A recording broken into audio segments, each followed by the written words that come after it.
wabarakatuh. Alhamdulillahirrahmanirrahim. Assalatu wassalamu ala asrofil anbiya'i wal mursalin wa ala alihi wa sahbihi ajma'in, amma ba'du. Yang terhormat Kepala Sekolah SD Negeri 1 Sirah Pulau Padang, yang saya hormati Bapak Ibu Guru SD Negeri 1 Sirah Pulau Padang yang telah hadir. Puji syukur kehadirat Allah Subhanahu wa Ta'ala yang telah melimpahkan rahmat dan karunia-Nya sehingga kita dapat berkumpul di ruangan ini dalam keadaan sehat walafiat. Salawat beriring salam semoga selalu tercurah limpahkan kepada junjungan kita Nabi besar Muhammad Sallallahu Alaihi Wasallam, keluarganya, sahabatnya, dan kita selaku umatnya. Amin ya rabbal alamin. Susunan acara diseminasi budaya positif pada hari ini. Acara yang pertama yaitu pembukaan. Marilah kita buka acara pada hari ini dengan bersama-sama melafazkan basmalah. Bismillahirrahmanirrahim. Acara yang kedua yaitu sambutan Kepala Sekolah SD Negeri 1 Sirah Pulau Padang. Namun dikarenakan beliau berhalangan hadir akan diwakilkan oleh Ibu Musbida Sarjana Pendidikan Sekolah Dasar. Kepada beliau dipersilakan. Terima kasih kepada MC sudah memberi kesempatan saya. Saya di sini mewakili kepala sekolah, berhubung mereka tidak bisa hadir, jadi saya yang diwakilkan. Nah, hari ini saya ucapkan dulu alhamdulillah kita bisa berkumpul hari ini guna mengikuti desimulasi dari guru penggerak dengan dalam keadaan sehat walafiat, dan berserta guru-guru di sini dalam informasi ini kita bisa mengikuti secara cermat. Nah, desimulasi ini ditujukan kegiatan berkelompok yang ditujukan kepada individu. Nah, individu itu nanti akan mendengarkan. Nah, mendengarkan itu kalau kita mendengarkan berarti kita memperoleh informasi. Nah, informasi yang kita peroleh bisa kita kembangkan melalui anak ini dan melalui sama-sama rekan guru kita.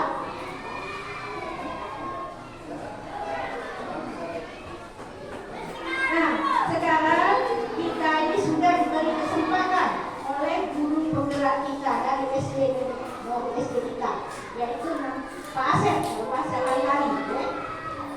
Nah, hari ini tugas kita mendengarkan informasi dari guru penggerak.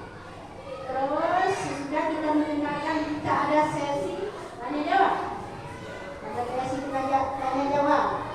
Tinggal kita menggunakannya secara cermat. Jangan istilahnya itu kata main-main, seriuslah. Nah, dari guru penggerak inilah kita bisa belajar dari guru penggerak. Nanti yang akan datang guru penggerak ini yang namanya guru penggerak, menggerakkan guru. Jadi belajar melalui guru penggerak kita bisa mendidik anak didik kita, misalnya cara mendidik kita, cara guru dengan guru kan. Nah, saya akhiri dulu dengan ucapan Assalamualaikum warahmatullahi wabarakatuh. Terima kasih kepada Ibu Musbida Sarjana Pendidikan Sekolah Dasar yang telah menyampaikan sambutan. Acara selanjutnya yaitu akan disampaikan oleh Bapak Abdul Rahman Saleh, Sarjana Pendidikan selaku pemateri. Kepada beliau dipersilakan. Baiklah, terima kasih kepada Bapak dan Ibu guru yang telah menyempatkan diri untuk menghadiri acara pada hari ini, yaitu aksi nyata diseminasi budaya positif. Di sini tadi sudah dijelaskan oleh perwakilan Ibu Kepala Sekolah. Diseminasi itu ialah berbagi praktik baik terhadap guru-guru, memberikan informasi kepada suatu kelompok atau individu, dan akan kita terapkan bersama. Di sini kita akan saya akan menjelaskan tentang budaya positif. Sebelum saya menjelaskan, saya perkenalkan dulu, nama saya Abdurrahman Salidina, CGP Angkatan 11 dari SD Negeri 1 Sirah Pulau Padang, Kabupaten Ogan Komering Ilir. Dan alhamdulillah saya mewakili dari SD yang kita cintai ini, yaitu SD Negeri 1 Sirah Pulau Padang. Di sini, di dalam budaya positif ini, seorang guru harus baik, harus memiliki kemampuan dalam mewujudkan budaya positif di sekolah. Budaya positif tersebut dapat dijalankan dengan menerapkan konsep-konsep inti. Nah, di sini terdapat 6 konsep inti budaya positif, yaitu yang pertama disiplin positif, yang kedua motivasi perilaku manusia, yang ketiga keyakinan sekolah atau kelas, yang keempat kebutuhan dasar manusia, yang kelima posisi kontrol restitusi, dan yang keenam segitiga restitusi. Baiklah, sekarang kita akan memasuki yang pertama, yaitu disiplin positif. Disiplin positif merupakan suatu cara penerapan disiplin yang mengajarkan anak bertanggung jawab dan menumbuhkan kesadaran diri berdasarkan nilai-nilai kebajikan. Lebih ke arah disiplin diri yang dapat mengontrol diri dalam melakukan segala tindakan, dapat membuat murid memahami dan menyadari berdasarkan motivasi internal, bukan akibat paksaan, ujian ataupun hukuman. Di sini bagaimana seorang guru bisa berubah dari paradigma stimulus respon kepada pendekatan teori kontrol. Bila kita ingin membuat kemajuan, perlahan sedikit-sedikit ubahlah sikap atau perilaku Anda. Namun bila kita ingin memperbaiki cara-cara utama, maka kita perlu mengubah kerangka acuan kita. Ubahlah bagaimana Anda melihat dunia, bagaimana Anda berpikir tentang manusia. Ubahlah paradigma Anda, skema pemahaman dan penjelasan aspek-aspek tertentu yang realitas. Oke, di sini perubahan paradigma stimulus respon, teori kontrol. Bisakah kita mengontrol seseorang? Di sini bisa tidak, Bu, kita mengontrol seseorang? Iya, tidak bisa, Bu, ya. Melainkan orang itu sendiri yang bisa mengontrol dirinya.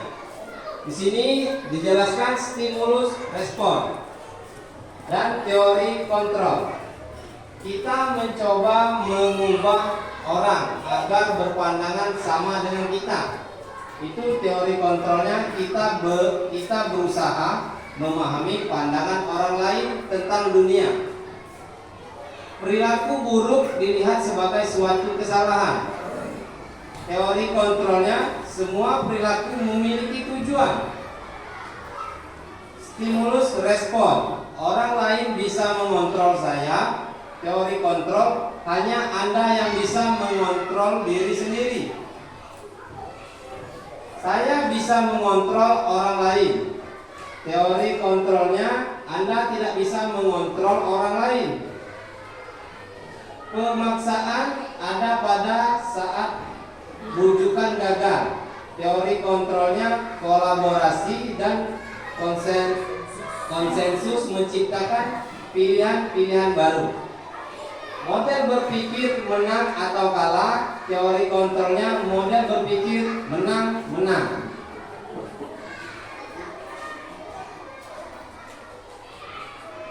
Apakah makna disiplin?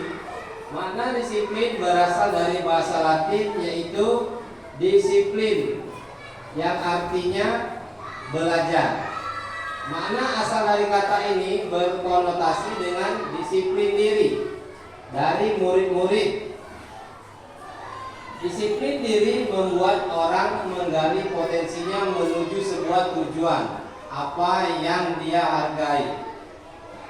Namun dalam budaya kita, makna kata disiplin telah berubah, yaitu menjadi suatu yang dilakukan seseorang pada orang lain untuk mendapatkan kepatuhan. Kecenderungan umum adalah menghubungkan kata disiplin dengan tindakan ketidaknyamanan, bukan dengan apa yang kita hargai atau pencapaian suatu tujuan yang mulia. Nah, di sini ada nilai-nilai kebajikan universal. Di sini nilai-nilai kebajikan yang ingin dicapai oleh setiap anak. Indonesia kita kenal dengan profil pelajar Pancasila. Nah, di sini pasti ibu-ibu sudah pernah atau sudah tahu dengan profil pelajar Pancasila. Di sini dia mencakup keseluruhan, yaitu beriman, bertakwa kepada Tuhan Yang Maha Esa, dan berakhlak mulia, mandiri, bernalar kritis, berkebinekaan global, bergotong royong, serta kreatif. Di sini bisa kita lihat dari gambar ini tentang profil pelajar Pancasila. Itu profil pelajar Pancasila itu yang utama dan dikelilingi oleh 6 nilai tadi. Beriman, bertakwa kepada Tuhan Yang Maha Esa itu akhlak beragama, akhlak pribadi, akhlak kepada manusia, akhlak kepada alam, dan akhlak bernegara. Sedangkan yang mandiri itu kesadaran akan diri, situasi, regulasi diri. Gotong royong, kolaborasi, kepedulian berbagi. Kreatif, gagasan orisinal, karya orisinal, keluasan berpikir. Bernalar kritis, memperoleh dan proses informasi, analisis dan evaluasi penalaran, refleksi dan evaluasi. Berkebinekaan global, mengenal dan menghargai budaya, komunikasi dan interaksi antar budaya, refleksi dan tanggung jawab, berkeadilan sosial. Sekarang kita lanjut yang kedua, motivasi perilaku manusia. Di sini perilaku manusia itu yaitu 3 motivasi perilaku manusia. Yang pertama itu untuk menghindari ketidaknyamanan atau hukuman. Yang kedua, untuk mendapatkan imbalan atau penghargaan dari orang lain. Yang ketiga, untuk menjadi orang yang mereka inginkan dan menghargai diri sendiri dengan nilai-nilai yang mereka percayai. Nah, di sini penjelasan yang pertama.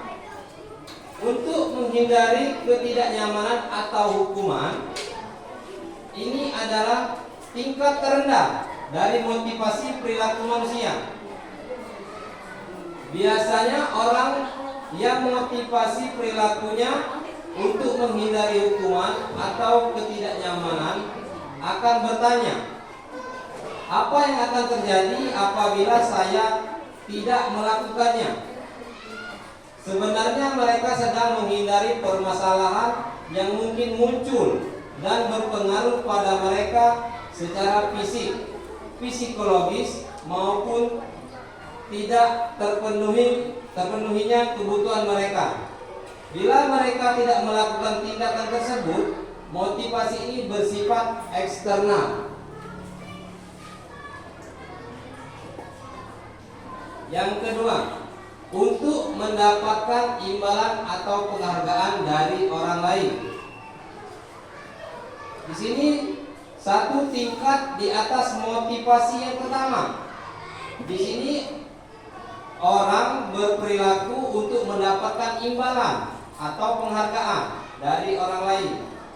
Orang dengan motivasi ini akan bertanya, apa yang akan saya dapatkan apabila saya melakukannya?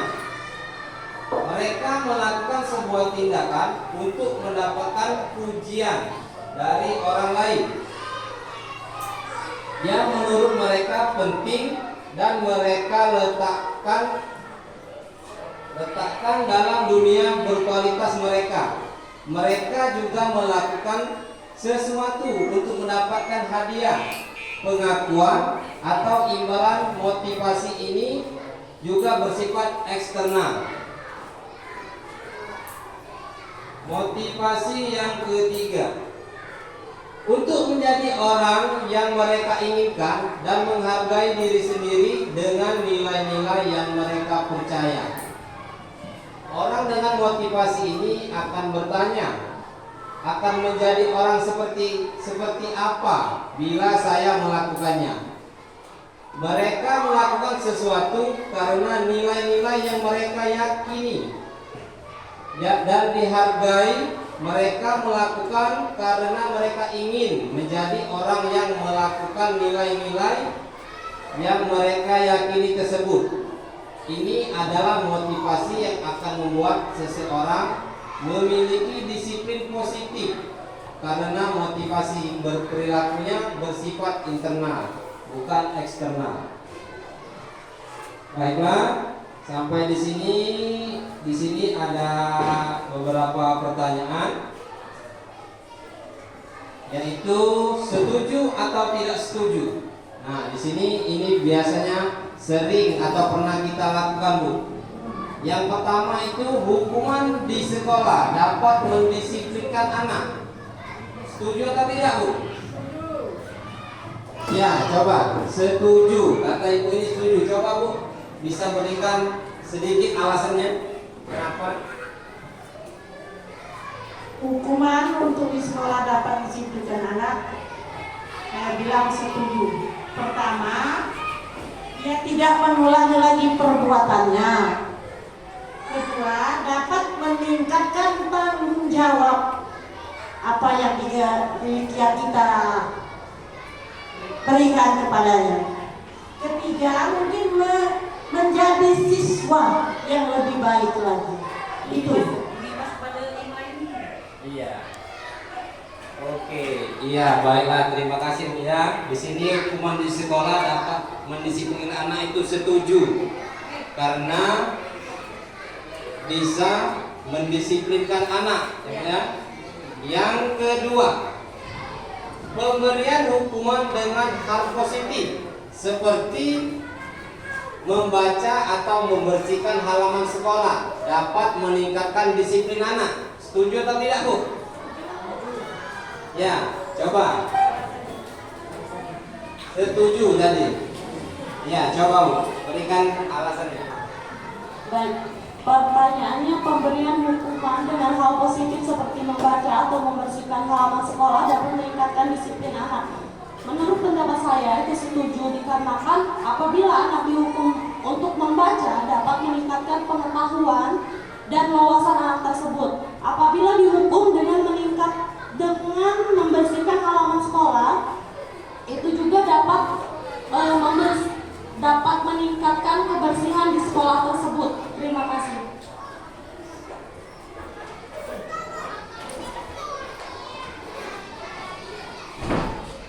Ya, terima kasih, Bu, ya. Di sini setuju. Pemberian hukuman dengan hal positif seperti membaca atau membersihkan halaman sekolah dapat meningkatkan disiplin anak. Ya, setuju. Oke, sekarang yang ketiga, memberi penghargaan dapat meningkatkan motivasi belajar anak. Setuju atau tidak setuju? Setuju. Oke, coba Ibu berikan alasannya.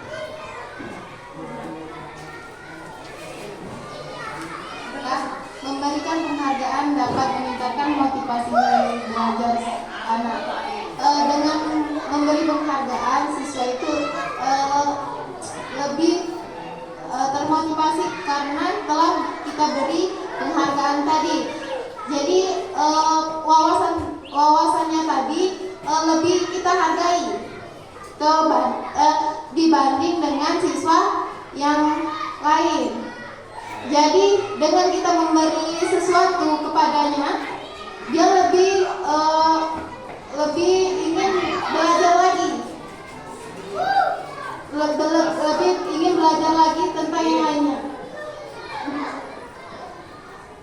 Oke, baiklah, di sini kata ibunya setuju, memberi penghargaan dapat meningkatkan motivasi belajar. Iya, karena di sini kalau siswa itu diberikan suatu penghargaan, dia akan lebih termotivasi ya, mungkin untuk mendapatkan suatu penghargaan itu. Sekarang yang keempat, membuat anak merasa bersalah, memberi dampak lebih ringan dibanding menghukum. Setuju atau tidak? Tidak setuju. Ya, coba siapa yang bisa memberikan alasannya?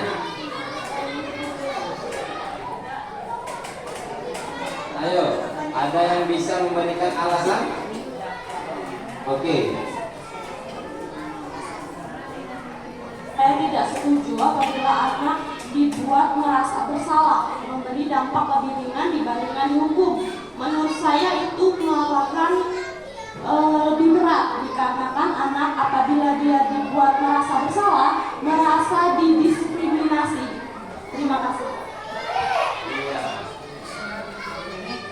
Iya, di sini berarti jawaban dari Ibu tadi tidak setuju ya, membuat anak merasa bersalah, karena di sini akan merasa membuat anak menjadi terasa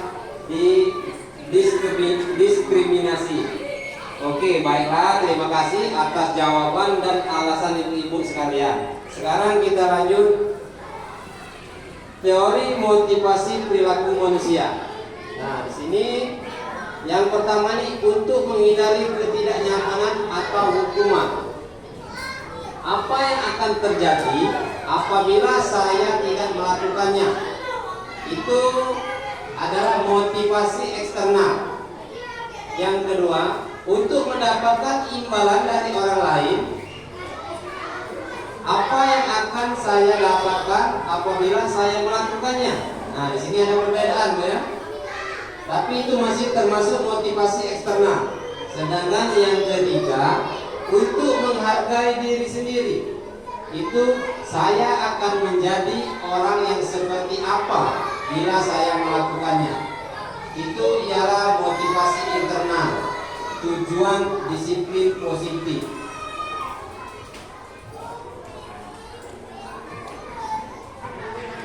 Sini bisa kita lihat ada tabel perbandingan hukuman dan konsekuensi. Di atas itu hukuman dan di sebelahnya konsekuensi. Hukuman itu tidak terencana, tiba-tiba ya datangnya spontan kalau hukuman. Sedangkan konsekuensi terencana, berupa kesepakatan, sudah dibahas, sudah disetujui guru dan murid. Satu, arah dari pihak guru. Konsekuensi umumnya dibuat guru, murid mengetahui. Hukuman fisik, psikis, anak disakiti dalam bentuk pembuatan atau kata-kata. Konsekuensinya sesuai kesepakatan. Hukuman murid tidak nyaman, konsekuensinya tidak nyaman dalam waktu pendek.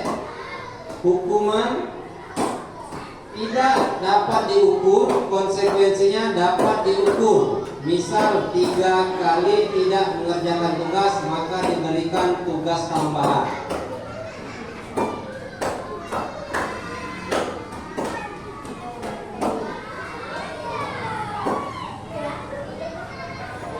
sini ada pertanyaan lagi di dalam tabel ini, Bu. Ada tindakan guru, hukuman atau konsekuensi. Nah, di sini yang pertama ini mencatat 100 kali di dalam buku kalimat saya tidak akan terlambat lagi karena terlambat ke sekolah.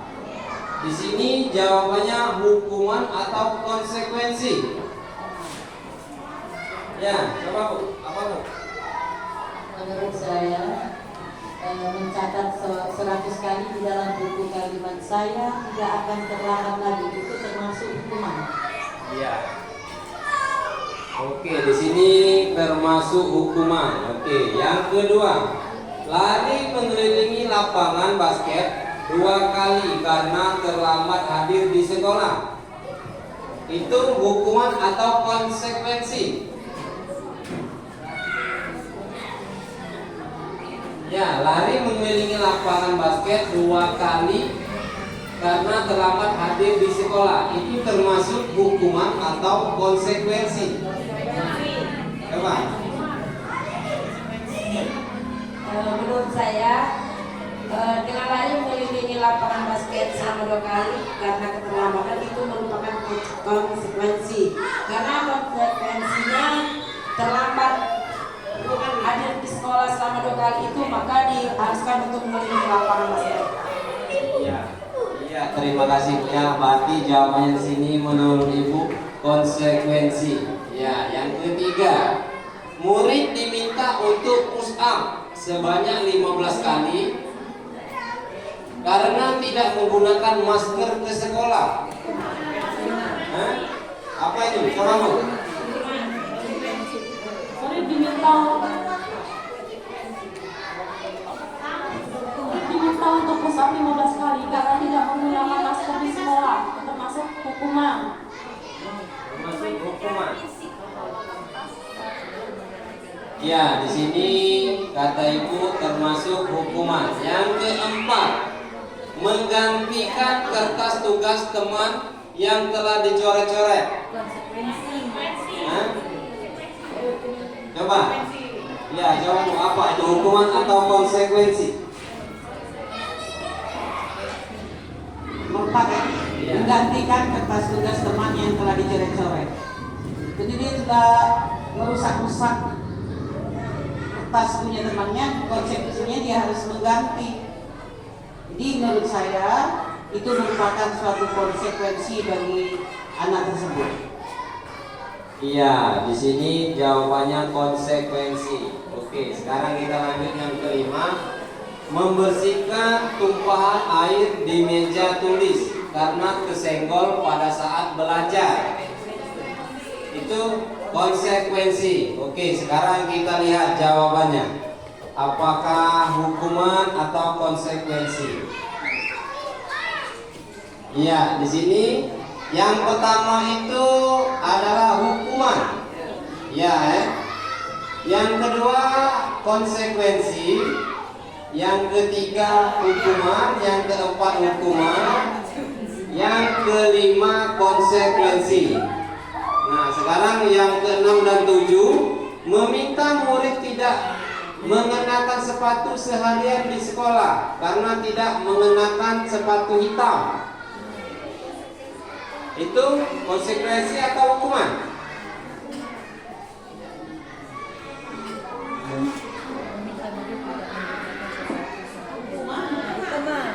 Hukuman, ya hukuman. Yang ketujuh, lari mengelilingi lapangan basket 2 kali karena terlambat 10 menit untuk pelajaran PJOK.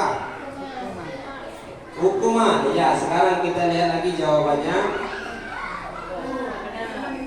Yang keenam tadi hukuman, yang ketujuh konsekuensi. Nah, ya.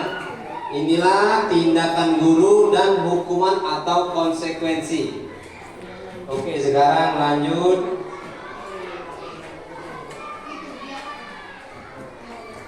Identitas gagal dan identitas sukses. Hukuman disiplin. Di dalam disiplin ini ada konsekuensi dan restitusi. Nah, di sini yang banyak kami pelajari tentang restitusi. Di sini saya pun sebagai guru lagi sangat merasa sangat luar biasa restitusi itu. Nanti saya jelaskan tentang restitusi. Di sini hukuman sesuatu yang menyakitkan harus terjadi. Konsekuensinya sesuatu harus terjadi. Restitusi merupakan pilihan.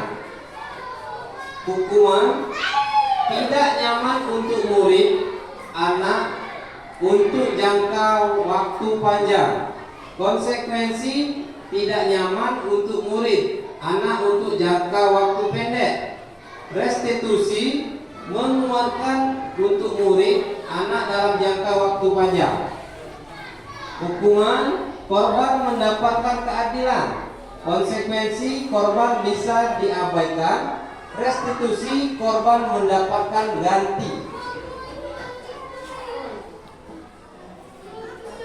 Di sini hukuman, perilaku pasif agresif meningkat. Di situ konsekuensi, penguatan hanya bertahan dalam jangka waktu pendek. Restitusi, masalah terpecahkan. Hukuman, sistem tidak akan berjalan bila murid tidak takut. Konsekuensi, memerlukan monitoring dan supervisi terus-menerus dari guru. Restitusi, murid belajar bertanggung jawab untuk perilakunya.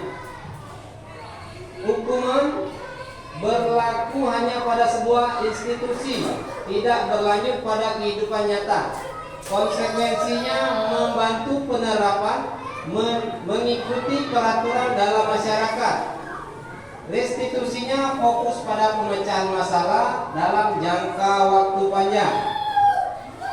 Hukuman, peraturannya adalah kamu harus. Konsekuensinya, apa peraturannya? Mampukah kamu melakukannya? Terima kasih. Restitusinya, apa yang kamu yakini, apa yang bisa kamu lakukan untuk memperbaiki masalah ini. Hukuman, murid atau anak membenci peraturan. Konsekuensinya, murid anak menghormati peraturan. Restitusinya, murid anak menghormati dirinya dan orang lain. Sekarang lanjut yang ketiga, keyakinan kelas atau sekolah. Nah, di sini pasti kita memiliki suatu keyakinan, ya, di dalam kelas itu. Di sini ada sedikit pertanyaan lagi. Di sini kata-katanya agak mirip, tapi berbeda arti. Kenapa bukan peraturan kelas? Kenapa harus keyakinan kelas? Nah, di sini coba ada yang bisa memberikan suatu jawaban dari pertanyaan ini. Kenapa bukan peraturan kelas?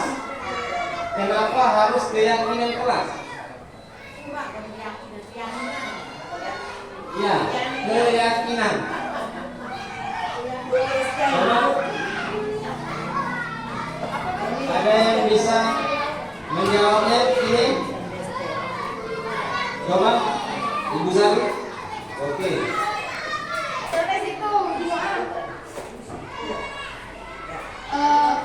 Peraturan karena kenapa bukan peraturan kelas? Karena peraturan kelas yaitu aturan-aturan yang ditetapkan oleh guru untuk mengatur perilaku siswa di dalam kelas.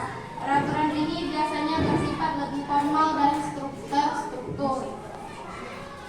Kalau kenapa harus keyakinan kelas?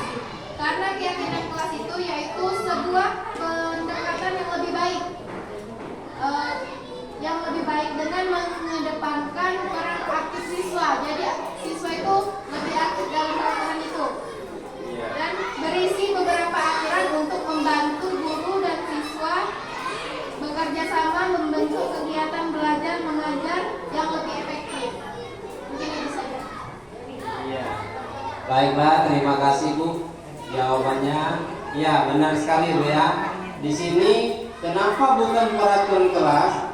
Kenapa harus keyakinan kelas?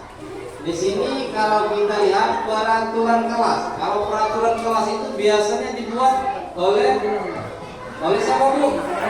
Oleh guru. Iya.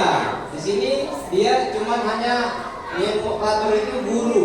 Sedangkan kalau keyakinan kelas itu Bu, harus kesepakatan guru dan siswa. nah iya benar. Kalau keyakinan kelas kita harus melibatkan siswa Bu. Iya, jadi ada kesepakatan antara guru dan siswa.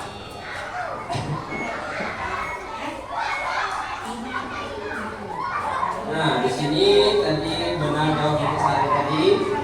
Peraturan kelas adalah aturan-aturan yang ditetapkan oleh guru untuk mengatur perilaku siswa di dalam kelas. Peraturan ini biasanya bersifat formal dan terstruktur. Nah, kalau peraturan kelas ini yang dibuat oleh guru, tidak melibatkan siswa.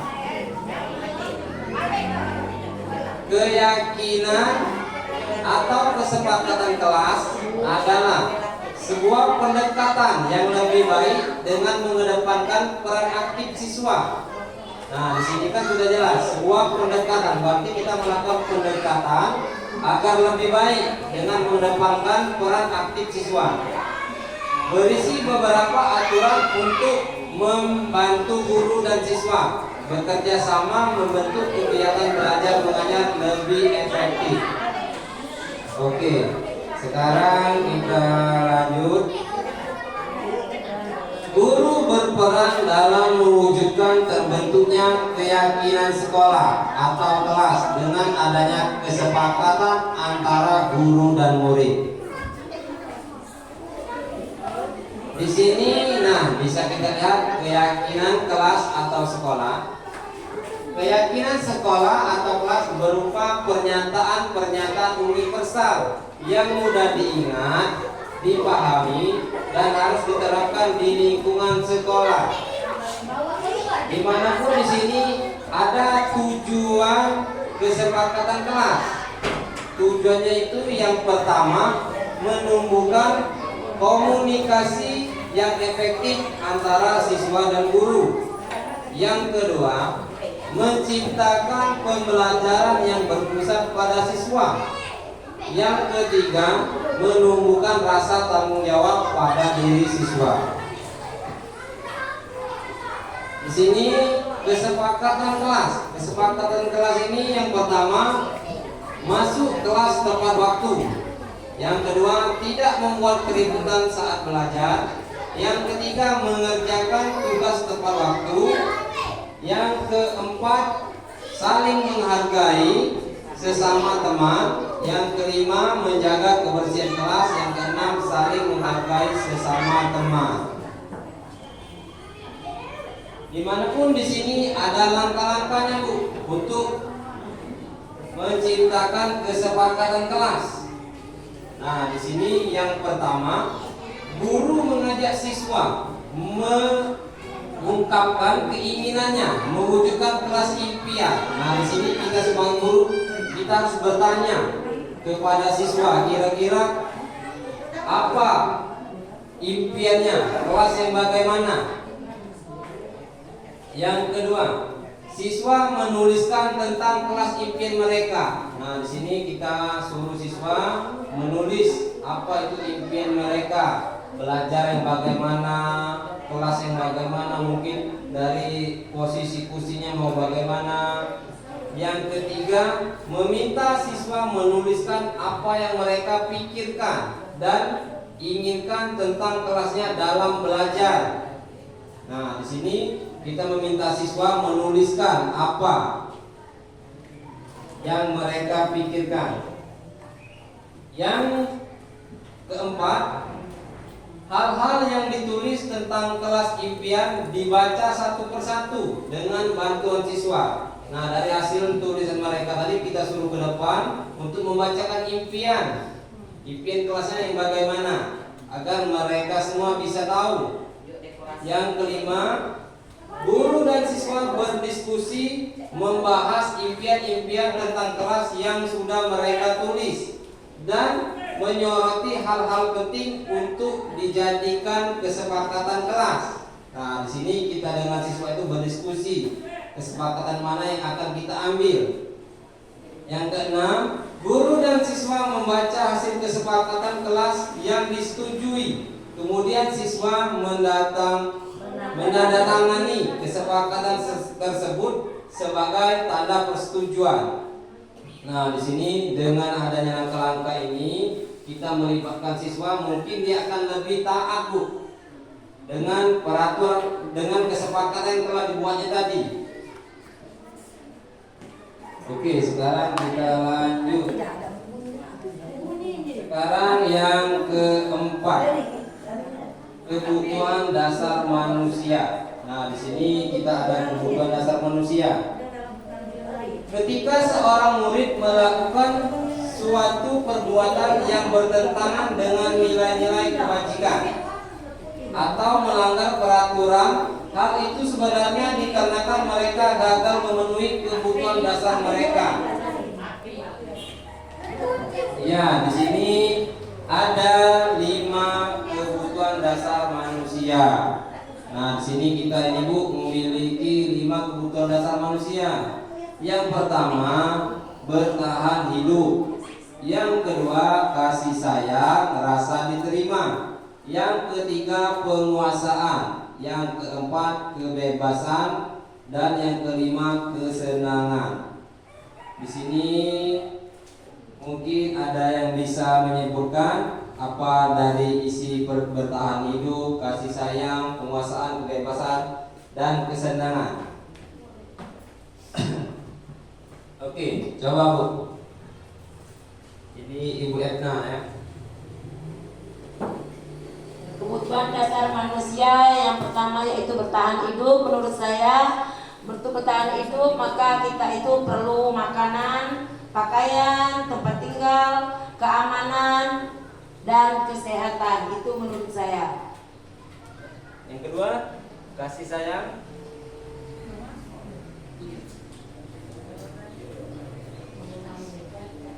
Yang kedua yaitu kasih sayang, rasa kasih sayang dan rasa diterima. Rasa diterima, dipedulikan, berbagi, kerjasama, menjadi bagian-bagian dalam kelompok. Yang ketiga, penguasaan, yaitu harga diri, keinginan untuk dianggap memimpin, berprestasi, diakui, didengar.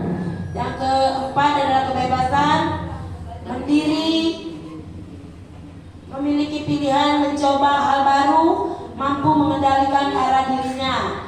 Yang kelima yaitu kesenangan, dalam bermain, humor, antusiasme, dan tertawa. Itulah menurut saya.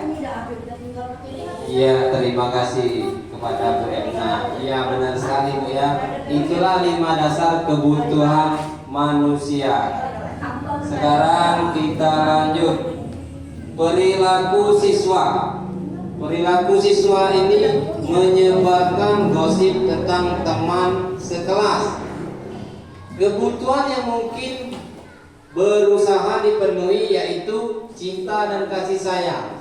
Kalau saya menjelek-jelekan orang lain, mungkin ada yang akan suka sama saya. Di sini pertanyaan pada siswa, apakah ada cara untuk memenuhi kebutuhan cinta dan kasih sayang tanpa merusak reputasi orang lain? Nah, di sini apakah ada cara untuk memenuhi kebutuhan cinta dan kasih sayang tanpa merusak reputasi orang lain?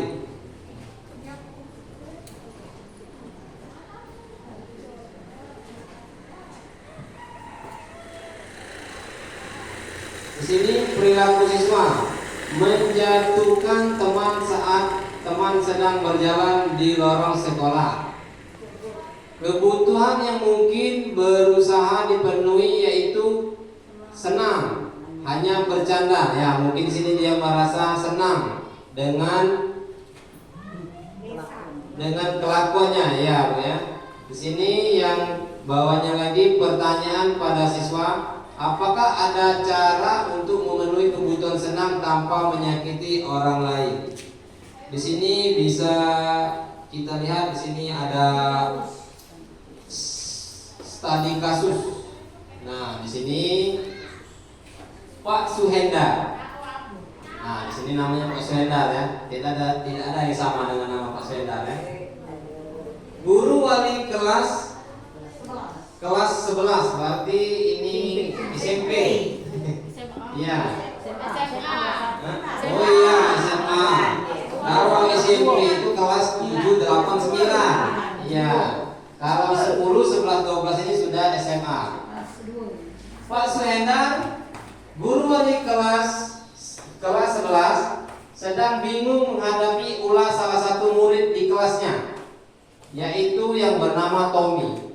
Beberapa anak telah mengeluhkan Tommy yang seringkali meminta bekal makan siang mereka dengan paksa. Jika Anda menghadapi situasi seperti Pak Suhendar, apa yang Anda lakukan? Menurut Anda kira-kira apa alasan Tommy melakukan hal itu? Nah, di sini alasan Tommy yang pertama yaitu karena ia lapar dan orang tuanya tidak membawakan bekal makan siang. Maka kebutuhan dasar yang sedang berusaha dipenuhi oleh Tommy adalah kebutuhan untuk bertahan hidup. Iya, karena di sini dia mengambil makanan kan. Jadi di sini kebutuhan untuk bertahan hidup. Alasan yang kedua, karena dia merasa senang temannya jadi memperhatikan dia. Ketika temannya melaporkan tindakannya itu pada gurunya dan gurunya memberitahu orang tuanya, sehingga orang tuanya jadi memperhatikan dia. Maka kebutuhan dasar yang sedang dipenuhi Tommy adalah kebutuhan akan kasih sayang dan rasa ingin diterima.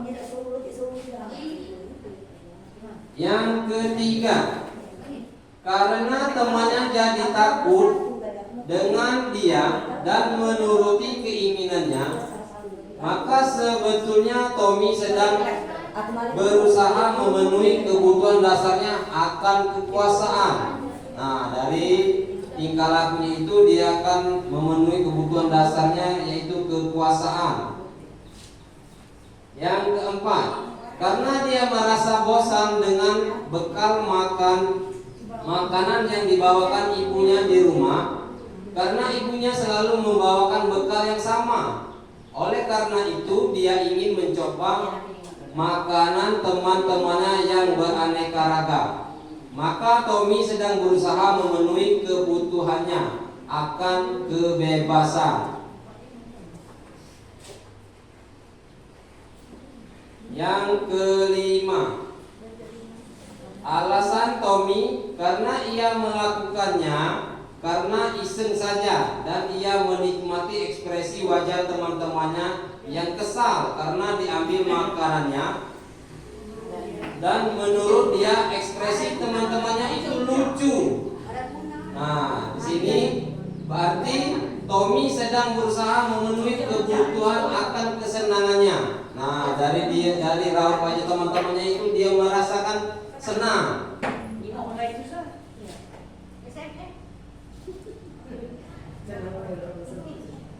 Sekarang ada 5 posisi kontrol guru. Yang pertama penghukum, yang kedua teman, yang ketiga pembuat merasa bersalah, yang keempat pemantau, yang kelima manajer. Nah, di sini sebelum kita lanjut, saya ingin bertanya kepada ibu dan bapak. Di sini kira-kira ibu ini termasuk di bagian yang mana? 5 posisi kontrol guru. Apakah yang pertama atau seluruhnya, atau 1, 2, 3, atau 3 dan 4, atau hanya nomor 1 yang yaitu penghukum?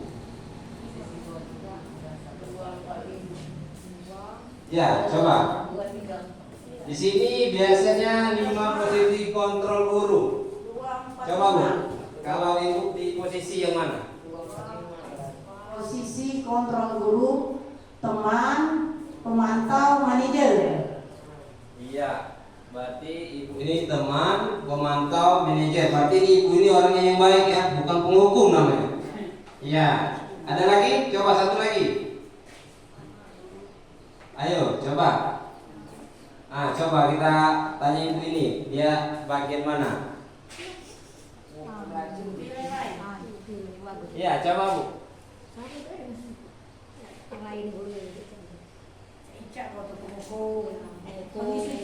Dua, tiga, dan lima. Iya. Sama ya, berarti 2, 3, dan 5. Ya. Hah? Oh ya, 2 tadi 2, 4, dan 5. Ini 2, 3, dan 5. Oke. Ada lagi di sini?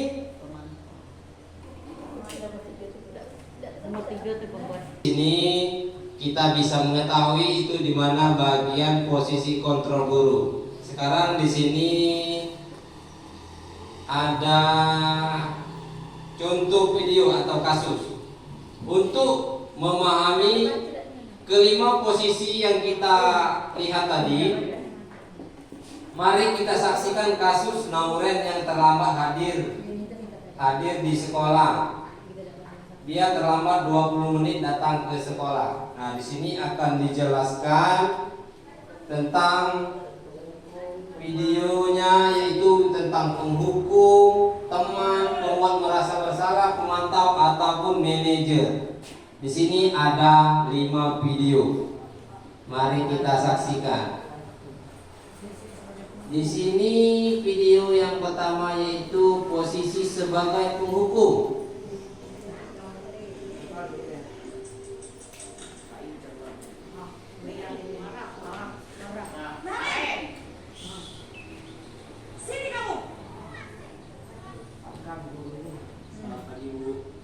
Selalu terlambat. Kamu deh, pasti terlambat. Maaf, saya Apa? Apa coba? Alasan kamu apa lagi? Kapan sih kamu tidak terlambat? Malas sekali ya kamu jadi anak. saya Dasar pemalas. Gak tahu kamu sih kamu. Sudah berapa kali terlambat? Sana, kamu keliling lapangan basket 2 kali doang. kenapa saya harus Kenapa? Kamu melawan ibu? Berani-beraninya jawab. Sudah terlambat, masih berani jawab pula. Sekarang, keliling lapangan basket 5 kali sekali. Biar kapok. Cepat. Pergi sana ke lapangan basket.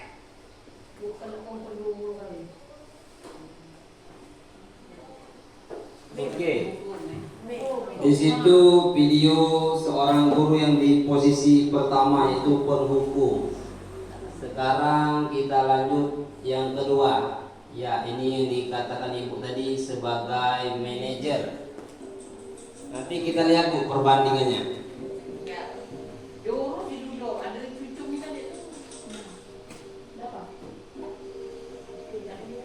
Naren, Ini video yang sama tapi dengan selamat pagi Naren. kata-kata yang berbeda. Saya terlambat. Iya, sekolah masuknya jam 7, sekarang sudah jam 7.20. Jadi sekarang bagaimana ini Naren? Maaf Bu, saya lupa alarm saya semalam.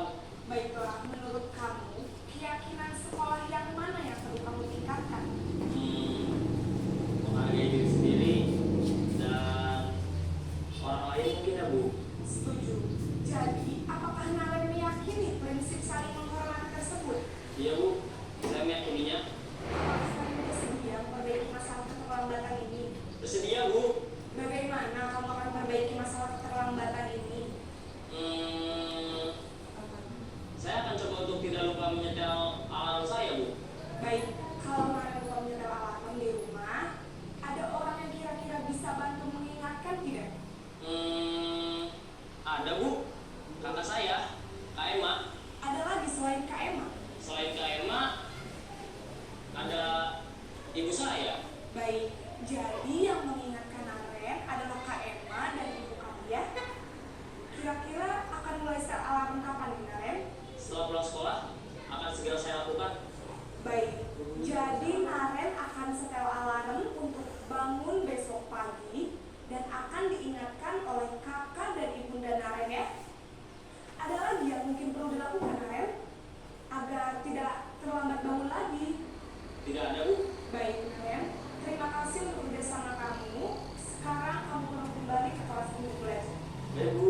kasih. Ya, itu video kasus sebagai manajer. Sekarang sebagai pemantau. Iya baik. Iya baik.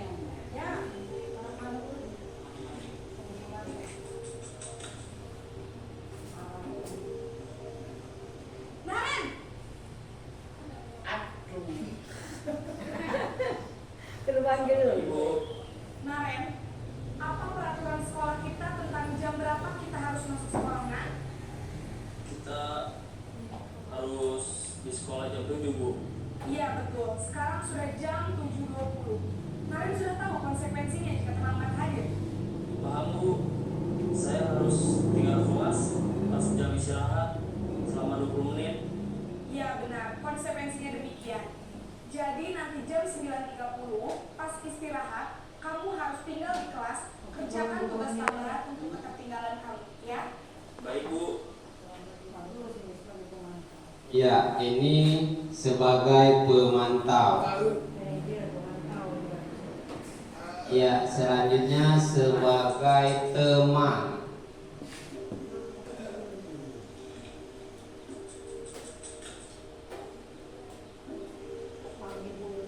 Naren,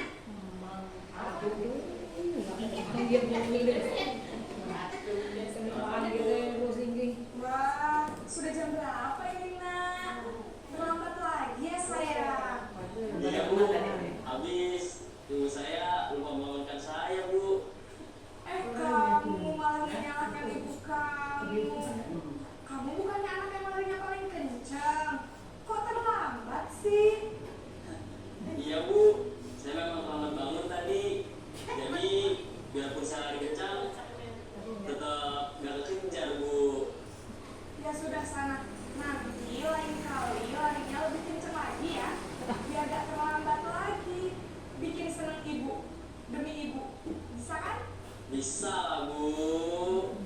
Ya sudah sana masuk kelas. Ibu beresin urusan absen kamu. Kamu ini ada-ada saja. Ya, itu sebagai teman. Sekarang yang kelima, pembuat merasa bersalah.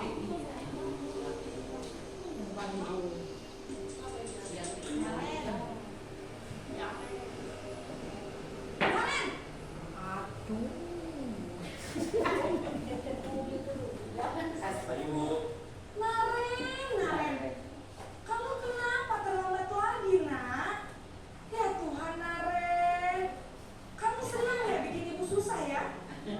Kalau kamu terlambat lagi, nanti ibu yang ditegur bapak kepala sekolah, Nak. Disangka ibu tidak bisa membina kamu. Duh, gimana ini? Maaf, Bu. Duh, Gusti Naren, kamu suka ya kalau ibu tegur bapak kepala sekolah? Terus, sekarang ibu harus tulis apa ini di buku absen?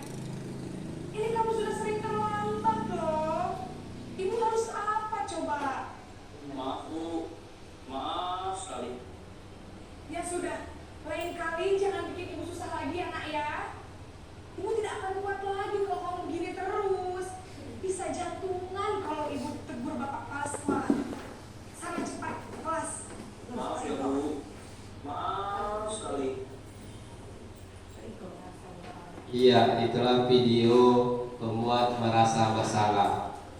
Dari kelima video tersebut, 5 posisi kontrol Bapak Ibu guru sebagai apa? Yang tadi ya.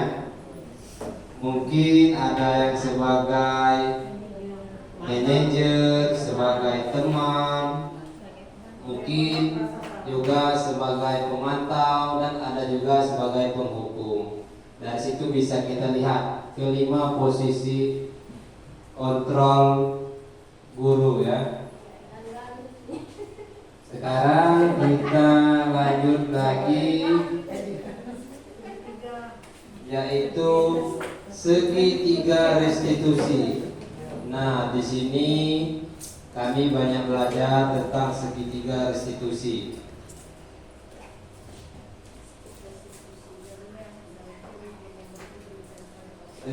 segitiga restitusi. Apa itu restitusi? Yang pertama ganti kerugian, pembayaran kembali. Yang kedua penyerahan bagian pembayaran yang masih bersisa. Penyesuaian spontan kepala bayi dengan badannya sesuai kepala keluar dari rahim ibu. Apa itu restitusi? Nah, di sini restitusi itu adalah proses menciptakan kondisi bagi murid untuk memperbaiki kesalahan mereka sehingga mereka dapat kembali ke kelompok mereka dengan karakter yang lebih kuat. Di sini restitusi ini proses menciptakan kondisi, Bu. Nah, jadi di sini kita itu misalnya ada suatu kasus di dalam kelas. Misalnya pada saat belajar, siswa itu ketahuan lagi makan di dalam kelas pada saat belajar. Nah, itu kita jangan langsung kita marahi, Bu. Kita harus melakukan restitusi, yaitu proses menciptakan kondisi bagi murid untuk memperbaiki kesalahan mereka. Jadi, setelah proses belajar, baru kita panggil. Kita lakukan pendekatan. Kita tanya dulu mengapa dia makan di dalam kelas, dan dia pun akan menjawab karena lapar. Ya, kita pun akan memberi suatu penguatan, Bu. Iya benar, nak. Kalau kita lapar itu kita harus makan. Nah, dari situ kita bertanya lagi. Kira-kira tahu enggak? Dia mengetahui tidak apa yang kesalahan yang ia lakukan. Dan di situ dia akan menjawab, iya Bu, Pak, saya tahu saya melakukan kesalahan, yaitu melakukan makan pada saat belajar. Nah, di sini lalu kita memberikan lagi penguatan.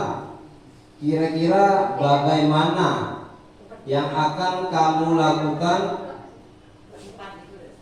Bagaimana yang akan kamu lakukan agar tidak lagi makan pada saat belajar? Nah, di sini kadang kalau kemarin ada suatu siswa itu dia menjawab karena bangun kesiangan. Jadi di situ solusinya kita kasih tahu bagaimana dia supaya tidak bangun kesiangan, bisa melakukan sarapan dulu, dan dia akan merasa lebih nyaman dengan pendekatan restitusi ini, Bu.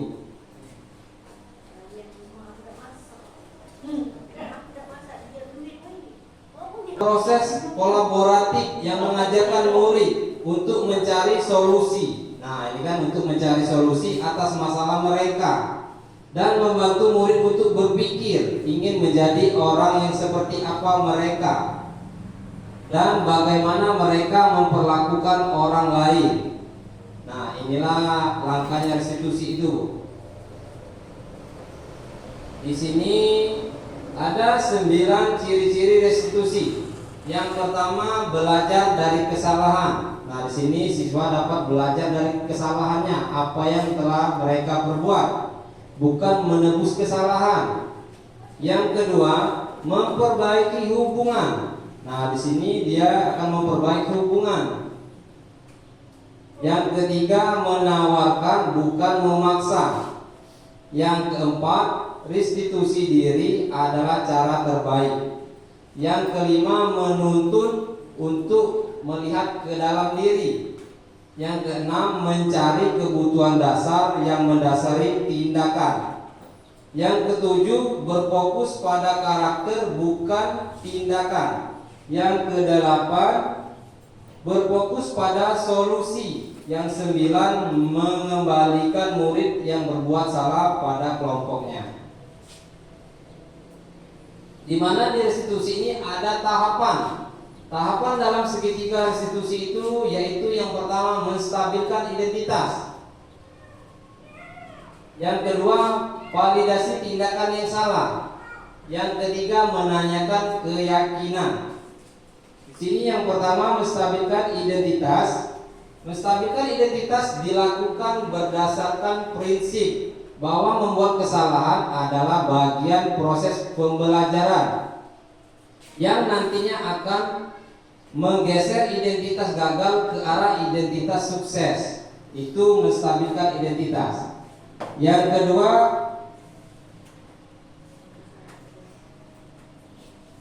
belum yang kedua, masih menstabilkan identitas ya. Berbuat salah itu hal yang manusiawi. Ada manusia yang hal yang manusiawi, tidak ada manusia yang sempurna. Kita pasti bisa menyelesaikan permasalahan ini. Bapak Ibu tidak tertarik untuk mencari tahu apa yang benar, siapa yang salah. Bapak Ibu lebih tertarik untuk menyelesaikan masalah. Kalau kamu menyalahkan dirimu sendiri terus menerus, apakah kamu bersikap baik pada dirimu sendiri? Yang kedua, validasi tindakan yang salah. Validasi tindakan yang salah dilakukan berdasarkan prinsip bahwa setiap perilaku berupaya memenuhi suatu kebutuhan tertentu, sehingga guru atau orang tua akan bergeser dari pemikiran stimulus respon menjadi proaktif, serta akan lebih mengenali dan mengakui kebutuhan murid atau anak. Validasi tindakan yang salah. Kamu pasti punya alasan mengapa melakukannya. Apa yang penting bagi kamu? Kamu boleh tetap berusaha menjaga sikap itu, tapi tambahkan sikap yang lain, yang baru. Maka kamu belajar cara lain. Maukah kamu belajar cara lain untuk mendapat yang kamu butuhkan tanpa harus memukul? Menanyakan keyakinan. Menanyakan keyakinan dilakukan dengan memberikan pertanyaan-pertanyaan bermakna kepada murid atau anak untuk memunculkan motivasi secara intrinsik sehingga mampu menaikkan keyakinannya dengan tindakan yang salah. Nah, di sini menanyakan keyakinan, apa nilai yang kita percaya di sekolah kita? Nilai-nilai apa yang telah kita sepakati? Kelas yang ideal itu seperti apa sih? Kamu ingin jadi anak seperti apa? Apa yang kamu rasakan ketika kamu melakukan itu? Kamu menjadi orang yang seperti apa? Di sini pembelajaran apa yang Bapak Ibu guru dapatkan dalam pertemuan pada kali ini? Coba di sini pembelajaran apa kira-kira yang Ibu Bapak dapatkan dalam pertemuan pada kali ini?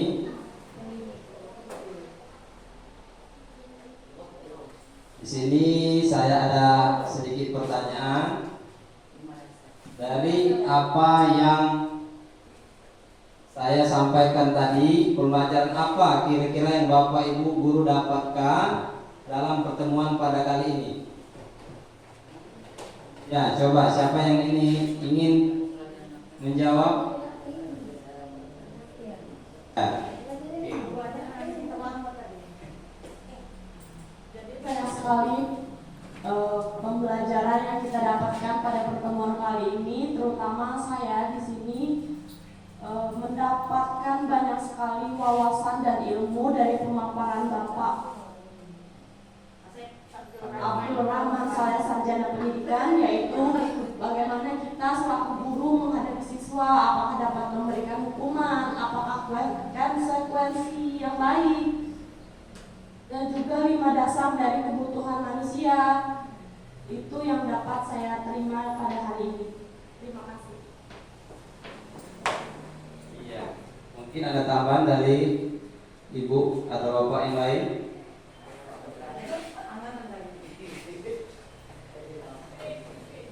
Oke, baiklah. Terima kasih ya kepada Ibu tadi sudah menjawab.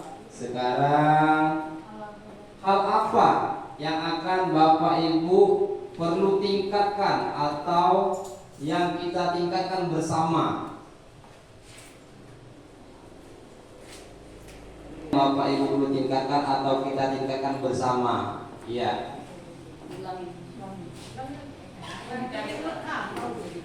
Pertama yang kita tingkatkan sikap siswa. Yang kedua tentang disiplin. Yang ketiga karakter atau perilaku termasuk sikap tadi. Udah itu dah. Terima kasih. Ya, di sini mungkin saya akan menambahkan sedikit hal apa yang Bapak Ibu perlu tingkatkan atau yang kita tingkatkan bersama. Ya, di sini kita mungkin akan meningkatkan yaitu 5 dasar kebutuhan seorang guru tadi ya. Di sini kita dituntut itu kalau bisa kita sebagai manajer. Kita guru ini harus di posisi manajer, Bu. Jangan kita berada di posisi penghukum, pemantau, teman, dan pembuat merasa bersalah.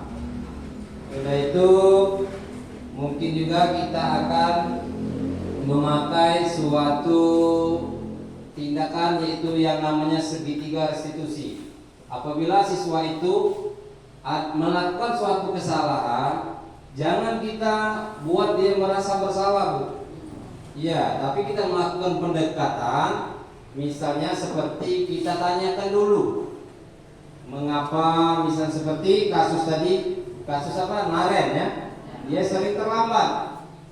Kalau kita sebagai manajer kita tanyakan dulu, kita tanyakan alasannya kenapa terlambat. Sudah itu kita tanya lagi, apa kira-kira yang bakal dilakukan Naren agar tidak terlambat. Dia tadi menjawab akan menghidupkan alarm.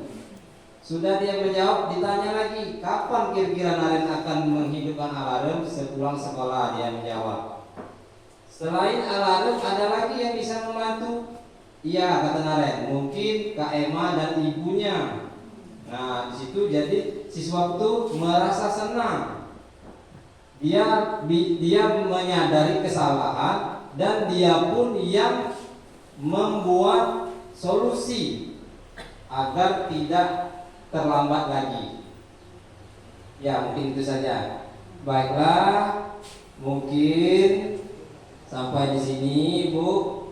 Di sini kami sebagai calon guru penggerak, kita ini berbagi praktik baik, Bu. Di sini semoga kita semua dapat menerapkan dan berkolaborasi sesama antar guru dalam menuju suatu perubahan, yaitu pendidikan yang merdeka. Dan semoga kita semua selalu tergerak, bergerak, dan menggerakkan.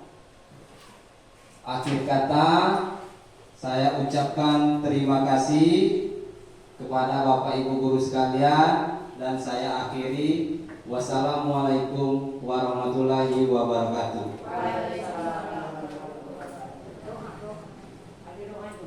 Atas materi yang telah disampaikan, semoga bermanfaat bagi kita semua. Amin ya rabbal alamin. Acara selanjutnya yaitu doa yang akan dipimpin oleh Ibu India Apriyasari, Sarjana Pendidikan. Kepada beliau dipersilakan.